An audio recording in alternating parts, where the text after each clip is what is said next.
first we can start with defining some of the variables. For example, we have a variable c, which is the speed of the signal in meter per second in the space that we are dealing with. And then we can define another variable, that is the v, that is the speed of the source. And then there is another variable, this del t, which is the time in seconds. Then we can define this another variable del t, which is the time interval in seconds between sending these signals or sending these EM pulses. The square limit, which is set to 1000, is something that is used in the display and not something that is very fundamental to the working of the source localization. And then the next thing we need to define is the location of these antennas. So this X antenna variable is an array containing these 6 entries, which captures the X coordinate of the antennas or the receiving antennas or the receivers. And this Y antenna similarly is another 6 entries array which captures the Y coordinate of these antennas or receivers. Then I have mentioned another point, and then I have mentioned another variable here, which is total points. So this total points is basically how many times you are emitting the signal as you traverse. So as in the example I just shown, we had these 10 points, after which the overall plotting was shown. It is due to this variable on your over here. It is due to this variable here. So if I change it to 20 and then run the code, this time it will show me 20 such points, and then it will move on to the final plottings.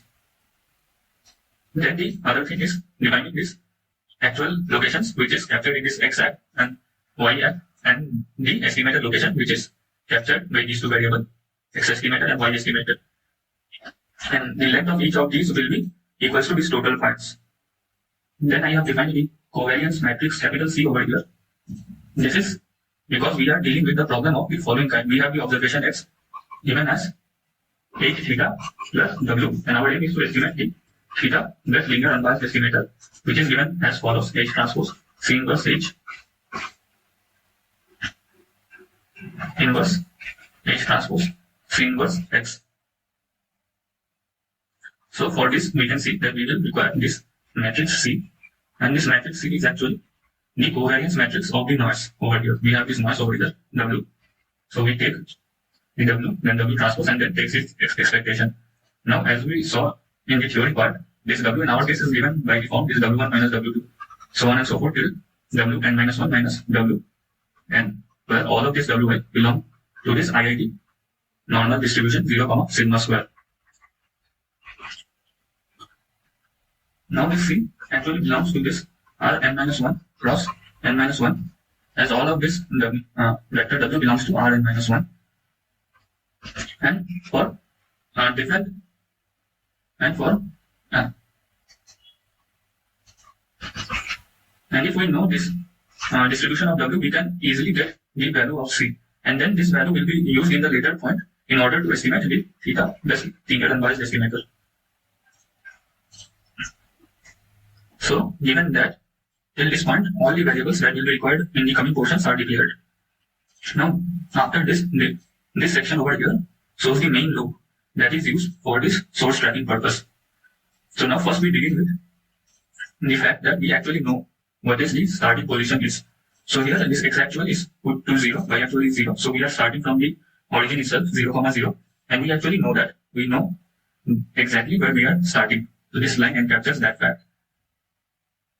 And then we move into this loop, which will loop over this total time points minus 1. One point is removed as the starting location is already known.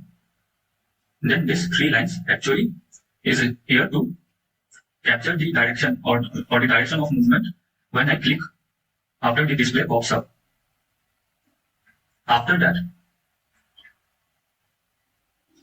this line updates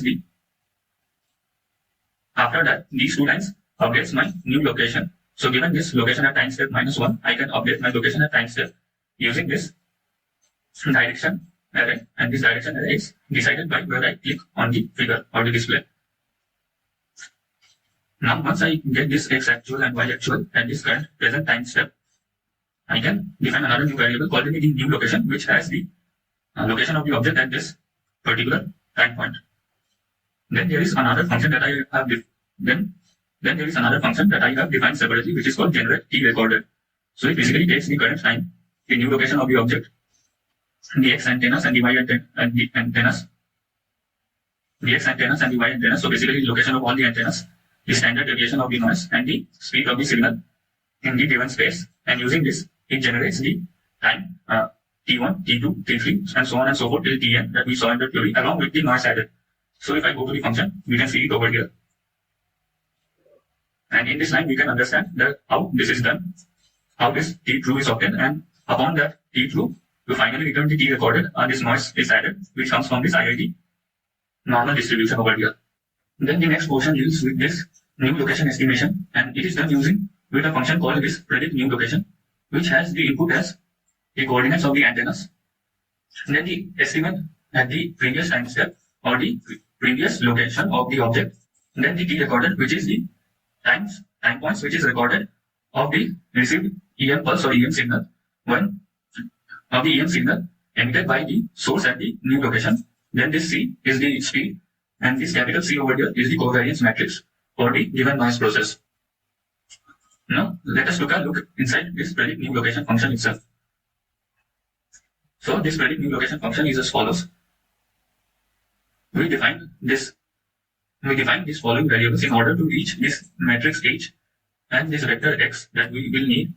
This matrix H and this vector X is as per the theory explained. And after that, this blue estimator is done. And after that, this blue estimation is done, which is as per the formulas that is discussed earlier as here.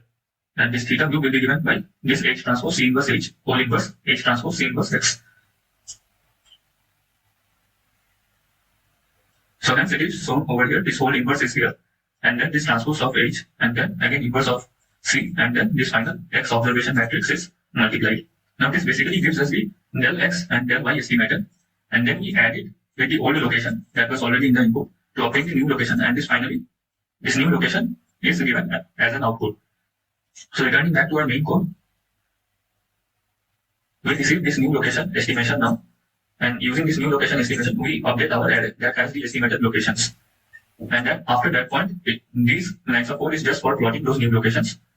And this continues for each of the iteration inside the loop. And finally, when we are outside the loop, we plot the whole trajectories for all the time step. And also, we plot the antennas location. And then the next section is just about analyzing the errors. So one can easily understand these codes. And hence, I will not be discussing them explicitly here. So just before ending, let us again see how this code runs. And this time I am running it for a total of 20 points. Hence we will have more distance covered, and we can make some other type of trajectories just to see how it is running. So this display has come up. We can again start to click anywhere on the screen to move the object in the direction we wish to. So here we can see that we are getting some kind of different trajectory as compared to the past time. So here we actually this time have 20 points, and again this red diamond points are the antennas or the receivers. Now we can again zoom in into this trajectory, and this blue line is the estimated positions and the green is the actual positions. We can see that our blue estimator has been able to estimate the actual location quite well, as shown in this plot over here. Now just to quantitatively look at the errors that we encounter, we can look at this plot. So this plot basically, the first one shows the errors in the x coordinate, and then the next plot shows the errors in the y coordinate, and this final plot over here shows the magnitude of the errors. So, and all of these units for these errors are in meters, and the time is always in seconds. So hence we can see how this errors is varying across time. Now moving back to the code itself, in this command window I have also printed the standard deviation of the estimated x location error, and similarly the standard deviation of the estimated y location error, and then the covariance matrix of the errors in the x location and the y location. So this gives a basic understanding of the errors that we are encountering, and also the relation between the errors in the estimation of this x location or the x coordinate and the y coordinate of our object. One can easily go in and modify the speed of the signal or the speed of the source, also the del t, and then see how these results vary. And this del t should be kept under a certain value because we are using only a linear approximation. Hence, if we keep it too large, our linear approximation might not be valid and we will get wrong results. One can also change this location of the antennas and see how the results vary. These total points can be increased, and we can keep on moving our object for suppose 50 time points. This SD can also be increased, which would symbolify that we are using some lower grade equipment to record our time, and can also be reduced to symbolify that we are using better equipment to record the time. And on reducing this SD, we expect that our errors will also reduce in this estimation. And on increasing this SD, our estimation will become poorer.